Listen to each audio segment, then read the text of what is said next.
Welcome to the October 30th edition of the Sideline View from the Hockey House downtown Brainerd, and we just figured out what the Fox said for the first time, so now I'm enlightened about what's happening out there on the internet. So the latest sensation. You're up in the pop culture.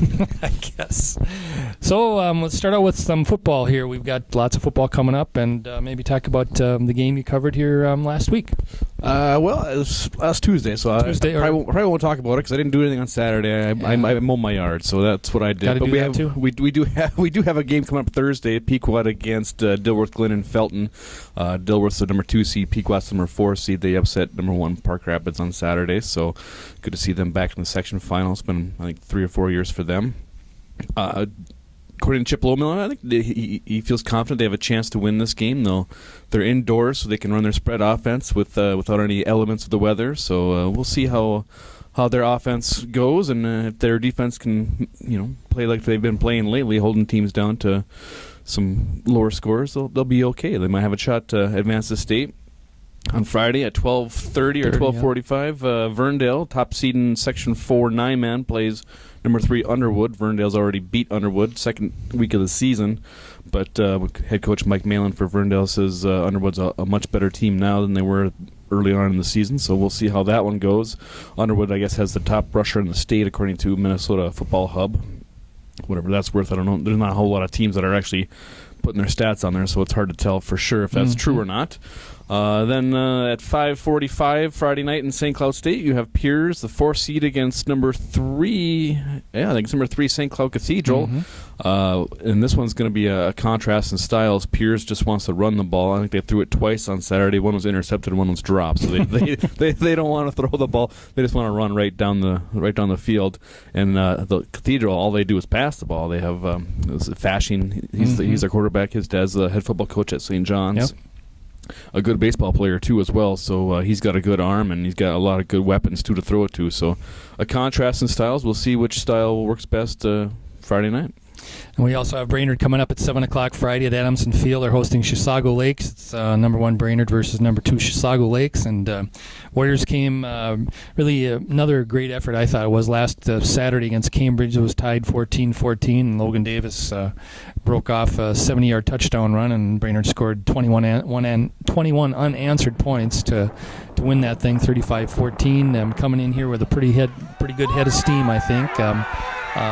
This weather would leave us. I guess it would be a little dry. Hopefully it's supposed to be dry on Friday, but the field, I think, is going to take a beating in the meantime. So Chisago Lakes looks very balanced. They've got a 1,000-yard passer and a 1,000-yard rusher, so could be a lot of scoring, I guess, and hopefully the field conditions are decent, and hopefully it's a nice crowd and be a fun atmosphere.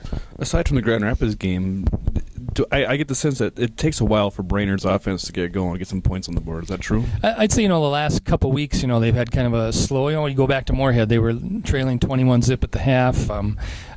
Came back and won that one. They took a little while to get going with Bemidji. Same thing with Cambridge. It was only 14-14, early in the third quarter. So that kind of has been the case. But, I've been really impressed with when they have been behind that they've come back. And once they get rolling, then it does. It is definitely they get it going, and it's tough to stop them. And pretty much, you can't stop them, and unbeaten, and they've really done a nice job this year, and looking forward to that. I know we also have some other things going on cross country for state cross country. Maybe you want to talk about that a little bit? Yeah, Crosby Barrington boys team is going to go along with 2 of their girls.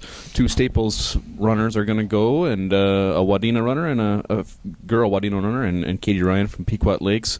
So there's not as big as usual, but there's still a caravan of area runners going to the state tournament. Crosby boys is their second year in the last 3 years. Second time in 3 years is what I want to say.